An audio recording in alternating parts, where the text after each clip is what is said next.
Hey everybody, how you doing? I am about to address a set of glaring errors in the post by a blog I uh, normally don't read, and for a host of reasons.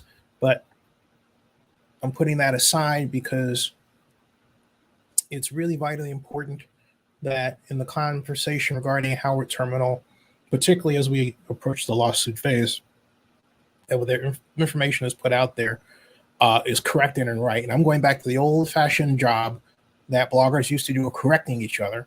When the blogger sphere first started, and regardless of how Ramses, who is Newballpark, has treated me, which has been basically in a way that is just absolutely terrible. I've never met the man, but he's come off by the accounts of a number of people as racist over the years.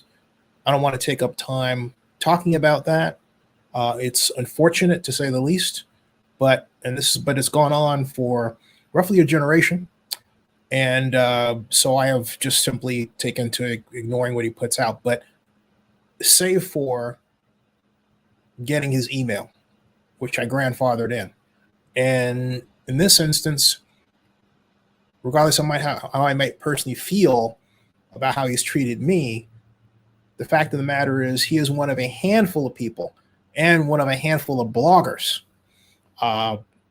that is paying consistent attention to this. In fact, I can't think of any other standard blogger that is other than myself. And I am also a video blogger. There are more video bloggers who are paying attention to this. But the bottom line is, unlike the past, when bloggers routinely referred to what someone else put out, and where we are today with mainstream media having entered essentially our space, that has stopped, which is sad. I'm bringing it back. He has written something that has a number of statements that have to be addressed because he has a base. And this man who actually wanted the A's in San Jose, for reasons that I'm now beginning to think maybe aren't so bad, has released an item that I just cannot ignore at this point. I just can't.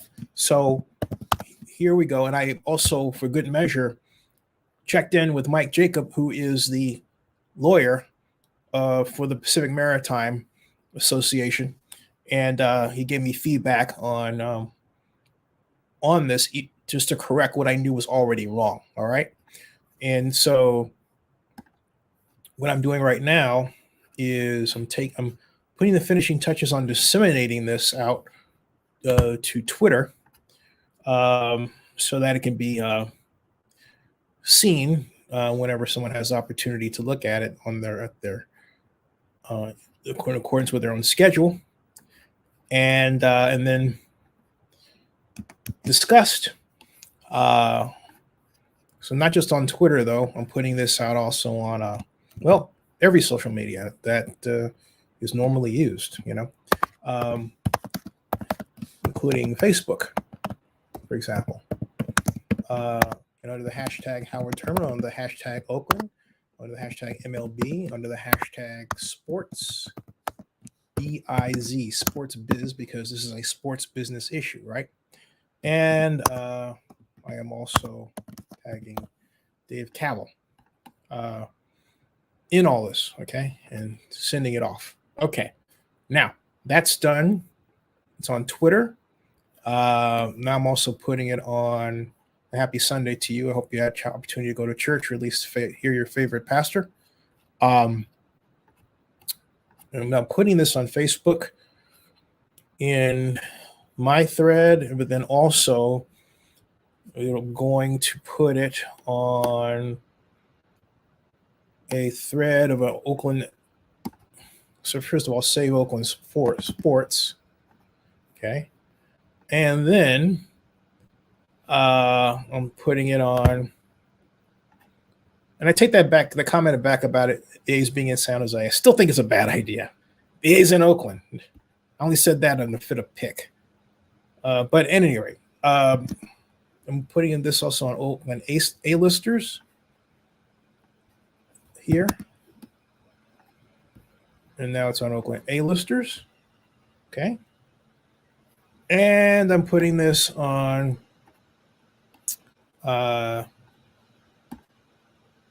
Lake Neighbors as well. There.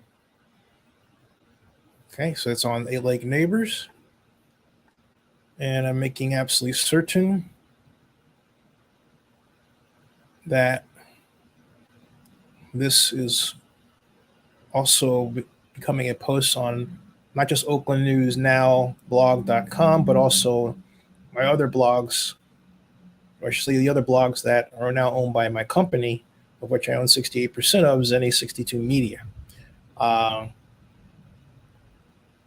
So just making some corrections here, waiting for the YouTube video editor system to open up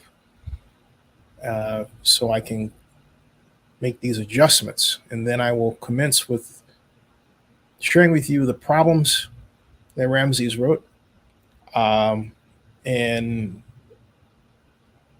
issuing the appropriate corrections. I don't know why this is not refreshing. Hold on a second. There it is. Okay, turning this on. Done. Saving that. Yes, okay. Cool. All right. So there we will commence. All right. I hope everybody is great. Just closing a couple of items. All right. This is what I'm reading from. Right. Make sure all this is closed here. Hold on a second. That's closed. And this is what I'm reading from. I may share the screen here. Right there.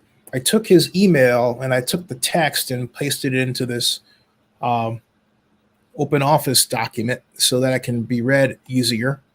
And let me go back down now and go right to the places. But in fairness, start off. He says, he points to the fact that I have to agree with is that the Howard Terminal Ballpark process has taken multiple steps back in each moment of doubt, canceling out hard-earned legal and procedural victories. He's right about that. And he says chief among the victories was the certification of the EIR. And he said that he thought the opponents would file a lawsuit before the certification. Instead, they took the legal window after the certification to file their lawsuit. Now here, he doesn't refer to Bonta, AB 734 Bonta, which was specifically designed for Howard Terminal and for which actually what is now called the people that comprise what is now called the Oakland Stadium Alliance had actually tried to throw a legal challenge against and even sued California Governor Gavin Newsom, but lost in court. And so anyway, he then goes on to say that that whether or not you were following this closely, you had to know the filing lawsuit challenging the certification was a foregone conclusion.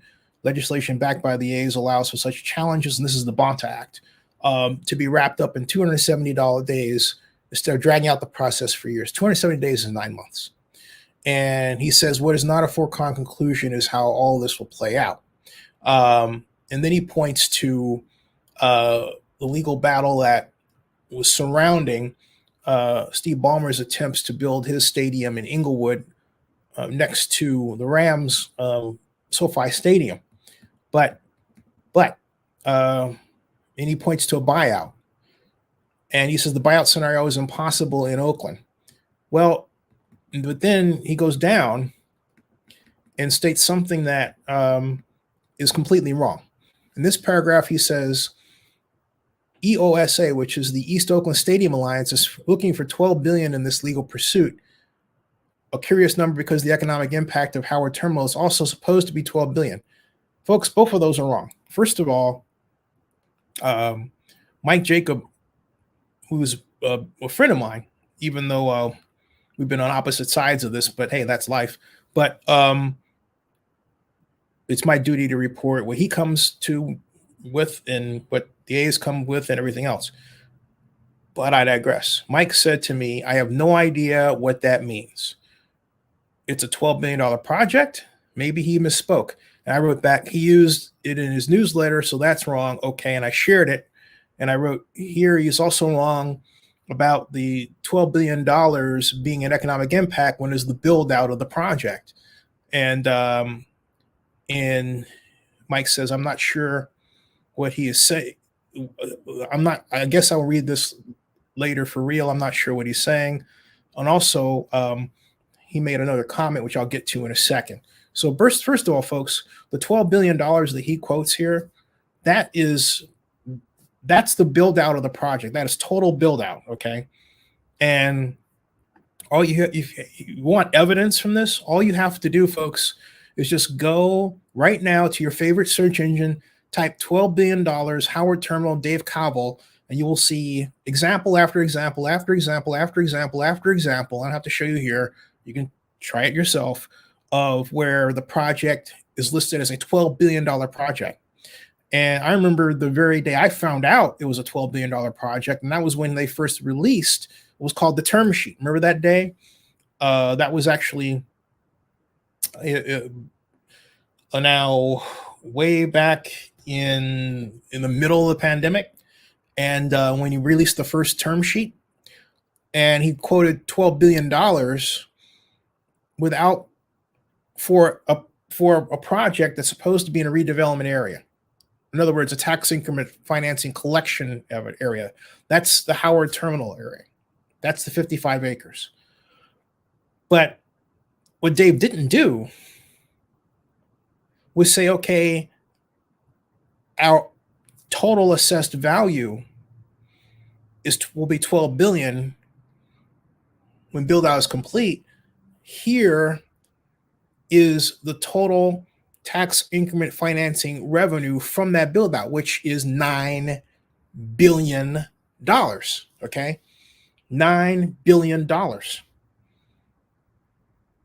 I've done tax increment financing calculations all the way back to 1987. That was when I learned how to do them through the city of Oakland, through Ezra Rapport, who was assistant city manager, who's also the person who was the architect of the Raiders deal. But the formula is laid out in California statutes, or if you like New York statutes, or if you like Virginia statutes. It's used around the country. Almost every state has some legislation that allows for tax increment financing, and the calculation around the country is the same. Okay? Is the same. Base year assessed value, take the current year take the current year assessed value minus the base year, take that difference times the tax rate. That's your first year. Do it for the second year, and so on. In California parlance, 45-year limit. Okay? So there it is. Folks, these things are in black and white.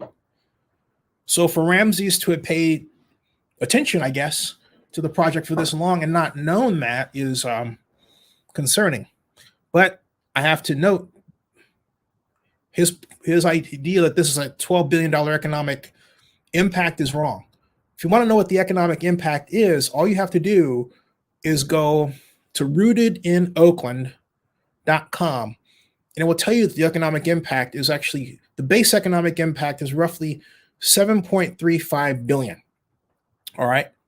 And they have economic impacts broken out from there, but it's not $12 billion. $12 billion at build out is simply an expression of the value of the buildings. That is it. That is not an economic impact. You can make an argument that it adds to the built environment of the city, but it is not an economic impact in terms of money that is put out into the community, which is the idea that you and I can then benefit from faster and directly. I can't benefit from the fact that a ballpark is $2 billion unless I happen to own the ballpark, right? Or unless the city and the county are taxing it in some kind of way, or in this instance, what should be and is, but it is not still, the Public Financing Authority, which is called for under Enhanced Economic enhanced infrastructure financing district legislation throughout California. Doesn't matter if it's SB 628BL or the latest version, AB 464 Mullen.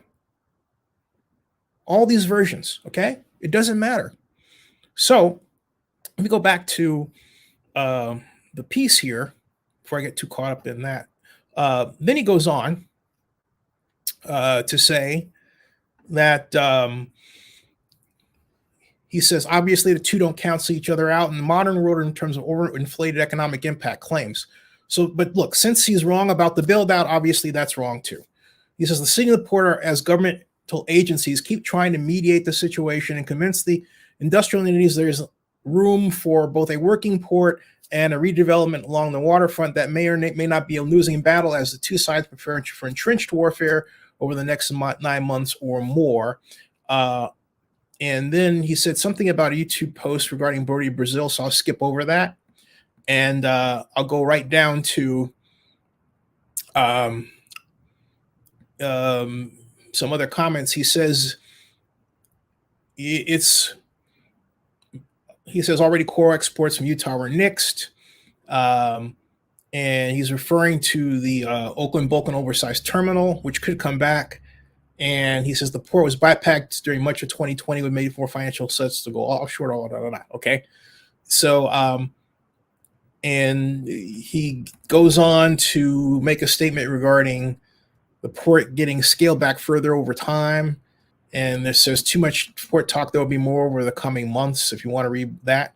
And he says what the thing that's puzzling him about the Howard Terminal initiative or project, he says the A's brass knew 20 years ago that this would be a long shot, and they kept at it anyway when they started the Howard Terminal gambit in earnest in 2018. He said they got a reprieve when the streamlining legislation held up in court, limiting the challenge to 270 days after EIR certification. The problem with that is he says it condenses the negotiating period with multiple opponents, others to come to that 270-day period. All those parties are going to exact a price for the A's project, either in terms of money or time. He says, since time is money, these negotiations threaten to push out the groundbreaking and opening dates past 2017, long past 2027. And he misses a piece here, okay? Where he misses is that there's still a key part, and I'll get to your comments in a second. There's still a key part of this project that's not done. This is by law. The city has to form first of all, a actual approval resolution for Howard Terminal as an enhanced infrastructure financing district. The city hasn't done that, okay? The only thing that's been done from that perspective is the establishment of SB 293 Skinner on the state level, California. That was October 11th, 2019. The city never approached the county of Alameda immediately after that to say we need to meet to work by law to form, first of all, the public financing authority so that bonds can be floated, A, and then B, the infrastructure financing plan, which would be implemented by the public financing authority. Also, baked right into the law is the statement that the public financing authority in the district and not the city of Oakland says that in SB 293 Skinner will be responsible for the floating of bonds and also for the retirement of them. But the way Oakland Mayor Libby Schaaf has had her staff do it and consultants talk her into is a scenario that leaves the city holding the bag. Okay? By not going with enhanced infrastructure financing district law and yet talking about legislation that would require floating a bond issue, she leaves the city of Oakland in that possible future fate that it does not want to be, and that enhanced infrastructure financing district law was designed to avoid. You hear what I'm saying? Designed to avoid. Okay? So that's a really important matter to know here, because once that schedule is done, it will lengthen out the process by at least another 6 months on top of everything else, if not a year, because you may very well have the county of Alameda, for a number of reasons, not agree to certain aspects of the infrastructure financing plan. Not only that, there is just the basic slowness of both bureaucracies to get anything done in the modern parlance, when both have proven they don't understand redevelopment tax increment financing like they used to. It's a changing cast of characters, or I should say changed cast of characters, as Oakland Mayor Libby Schaaf herself, my god sister, firmly reminded me of. We had our press conference, or her press conference, and it sort of distilled into her and I talking, because everyone else sort of left the room, the virtual room. So, but still public. So, the bottom line is the lack of a financing plan, the lack of forming the public financing authority. You don't have to have finished the project to do that, okay? Because you can design in your financing plan and then adjust it as necessary. You can then determine how you want to structure your bond issue. Do you want to design it as a pay-go? So you collect tax increment financing revenue for 2 years and then collect it as the stadium is being constructed, so you can get that unsecured financing money that comes from giant earth moving machines and all that nice sort of thing. Okay. So, all right. I'll address your comments in a second. Paul Charles, how you doing? Now, here's back to what Ramses wrote. The other problem. Okay. He's right about the negotiations being pushed back. And I'm basically saying, hey, you know what? Sayonara. They're off to Las Vegas. And then he says if the A's leave California, the state will still have 4 Major League Baseball franchises and 3 iconic ballparks. The city and the port will still have to work out the development agreement, but decisions by other agencies could gum up the works, as the Bay Conservation Development Commission Seaport Advisory Committee did 2 weeks ago when they recommended against the project moving forward. He's right. And he asked then, did the A's propose Howard Terminal specifically because they knew it'd be more difficult to get approval? He says Fisher is a Bay Area native, and much of the new money partners are based in the Bay. So no, let me stop that right here. Okay, that had absolutely nothing to do with why Howard Terminal was selected. Howard Terminal has been, for a long time, going back to the middle part of the last decade of the 20th century, a gleam in the eye of a number of A's fans and Oakland fans and fans of sports in the Bay Area. The idea basically is simply this, folks. It's been believed that if the A's were at Howard Terminal, they could get a set of sponsorship contributions at roughly $2 billion. Which organization was the latest to take advantage of that fact in the Bay Area? The Golden State Warriors.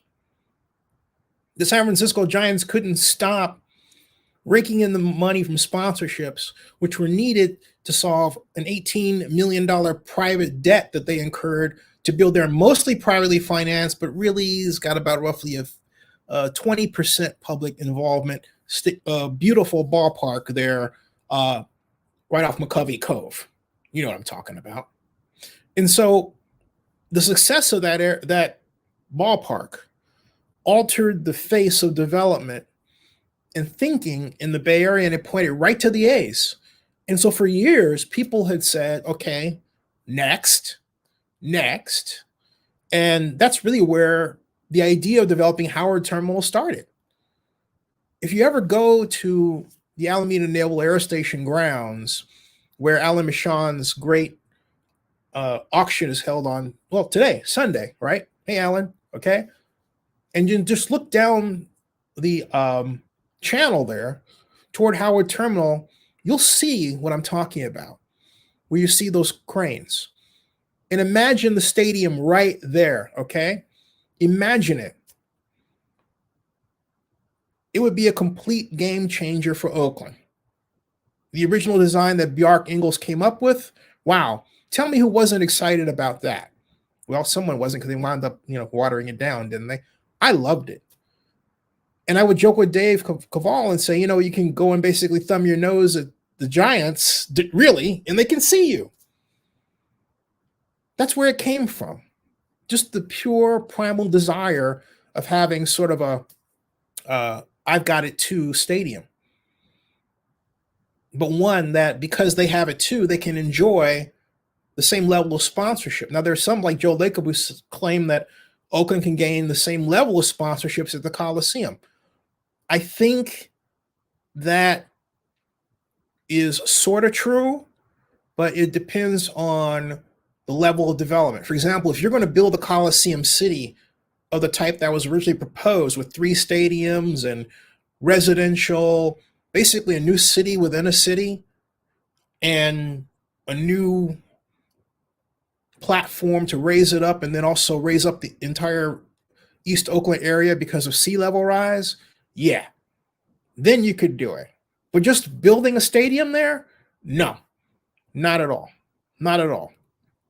And so, and also something else too, what Dave Caval was looking at, at Howard Terminal regarding, raising the property there because of sea level problems is an even greater problem in the case of the Coliseum, because the sea level rise problems are even more acute there. Hey, don't talk to me about it. Talk to Zach Wasserman, my longtime friend who's over the BCDC. He's told anybody who would listen, and as he said to me a number of times, they don't listen. Sorry, Zach, for reporting our private conversations out in public, but I think this is one thing that you would want people to know. Okay, they should be listening to you regarding sea level rise problems down there in East Oakland. Because if we don't do something, most of East Oakland is going to be underwater after about 15 years under a bad storm. Okay, but I digress. All right. So at any rate, let me continue here and go back to what Ramsey was saying. And that answers the question. Okay. That's the reason why the A's wanted to be at Howard Terminal. You would say, well, Zinni, Howard Terminal has the same sea level rise problem, so why not stay at the Coliseum? And I would say it's a good question. The answer is simple. There's less land to raise at Howard Terminal than East Oakland. East Oakland is enormous, okay? Arguably, if you take a look at it, it's roughly 1/8 of Oakland. Howard Terminal is 55 plus acres. That's about it. All right. The problem is far less acute at Howard Terminal than East Oakland. The A's looked at that and said, hey, you know what? There's another reason we should be at Howard Terminal and not the Coliseum. I'm not saying the Coliseum is not doable, but if the city wants the Athletics or any other organization, particularly sports organization, to build down at East Oakland, what the city of Oakland needs to do is what it should have been done years ago, a comprehensive sea level rise plan, not a map, not something that posits putting the Nimitz Freeway underground over that area. It's actually just kind of a cool design if you ever saw it, but something that the city is actually going to do and put money behind. And it's not that there isn't money. The money is there in terms of tax increment financing revenue. And guess what? The revenue can be done because the legislation is friendlier than ever to do it. Okay? We have it in our hands to do it now. But our city keeps lumbering along. It's horrible. All right. So to continue. All right. So he then says, I think he actually said something about one organization that he believed what Ramses did was not going to be part of the lawsuit. Actually, that's not true. And Mike says also, UP says, just because they are not listed in our suit doesn't mean they aren't suing. All right. So, okay. And Mike is going to be on with me to talk more about this, I believe, Monday. Today's Sunday. Then he says this much is certain. Fisher, like most of his other stadium endeavors, has hard limit of what he's willing to spend. If you read the reports out of Vegas, the A's have a set budget for what they want to spend on land. They're approximately 150 million or so. They plan to use the same recipe they're using in Oakland with projects from entitlements, funding a ballpark. What's unclear is how much better the Vegas deal has to be to make the A's leave. I'll answer that question. He says basically this is where Ramsey doesn't get Oakland. I mean, it doesn't get Oakland versus Las Vegas.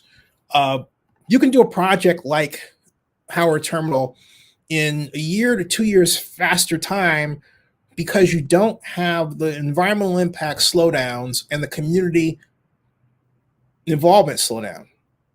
Okay, and I put it just like that. It's not that it isn't desirable, but Oakland spent a year plus meeting with the community, then didn't tally up the community's requests, and then establish. And this is where this is where the city of Oakland, and not the Athletics, the city of Oakland really hurt its own community, folks. And Ramsey's, I don't know if you're watching this or care, but I will tell you this: as far back as November of 19th of 2020, when I attended the Howard Terminal Town Hall that was held by District 2 Councilman Nikki Bass, it was known by the city that they were going to use tax increment financing revenue back then. Now, you would say, basically, why did they start using it? Well, because a guy who was a blogger actually told Dave Cavall that you could use public money under SB 628 deal. That guy's me. Dave didn't even know about the 2010 Gruen and Gruen study about a ballpark at Jack London, which included scenarios for tax increment revenue. I sent him one on that same April 4th, 2017 day at 4 o'clock in the afternoon. We talked on the phone. Wasn't a talk to do a blog report. It was for me to get to know him and to inform him about what had been going on. No charge, just me being me, okay?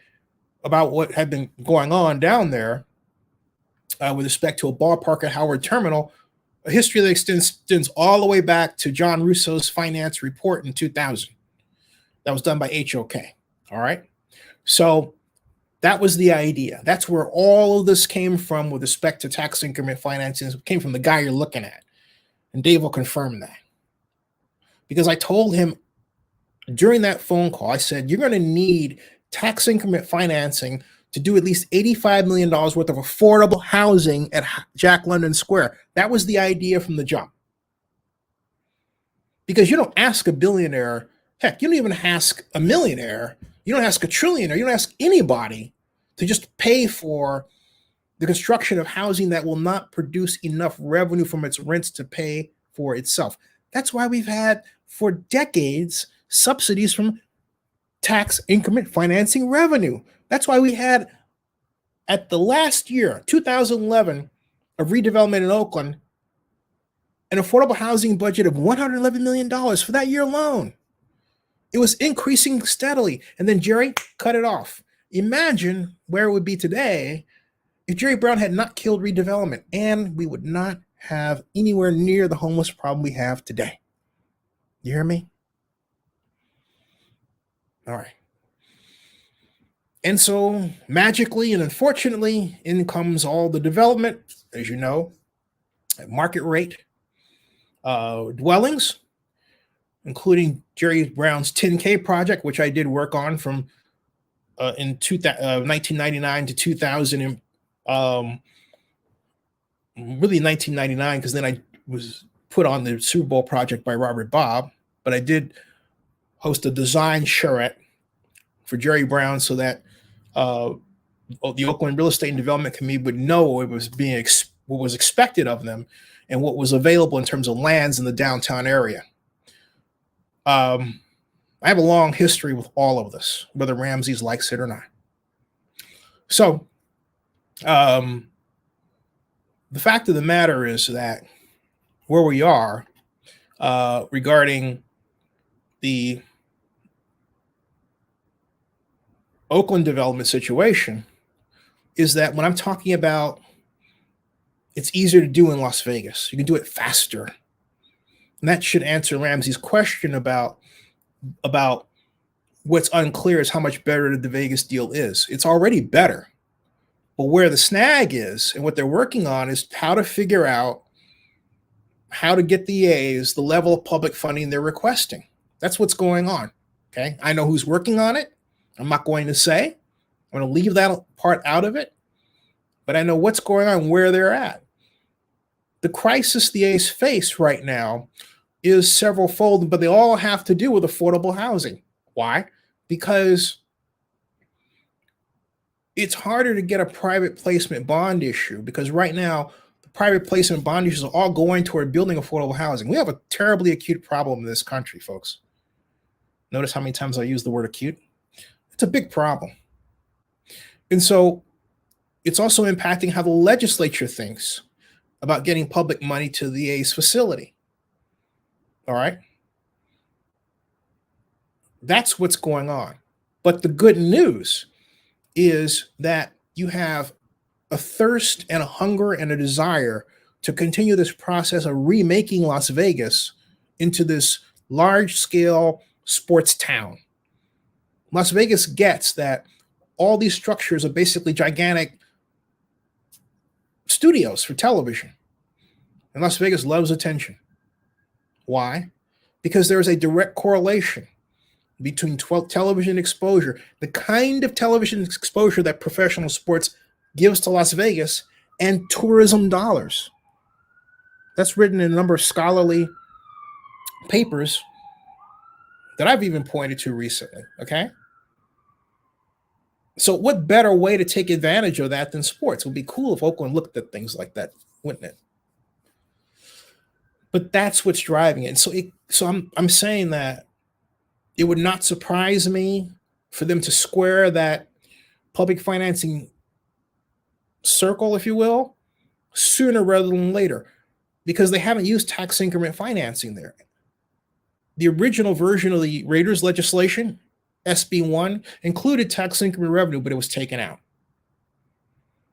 I believe primarily because Sheldon Adelson believed that he could pay for, blank check, the infrastructure costs that tax increment revenue was going to pay for, but also was a concern about having a stadium authority with the power to be able to, within a 25-mile radius, basically pick and choose whatever land it wanted to in a sort of a bank, and they use that for tax increment financing revenue. If that provision were left in as I discussed then, specifically 2015 going to 16, it would have created, and you would say, where was that during? That was during the meetings of what was called the Southern Nevada Tourism Infrastructure Committee that was formed by then Nevada Governor Brian Sandoval. But it would have created the most powerful stadium authority of its kind in the world. They could still come back to that. It's not out of the realm of the impossible. All right.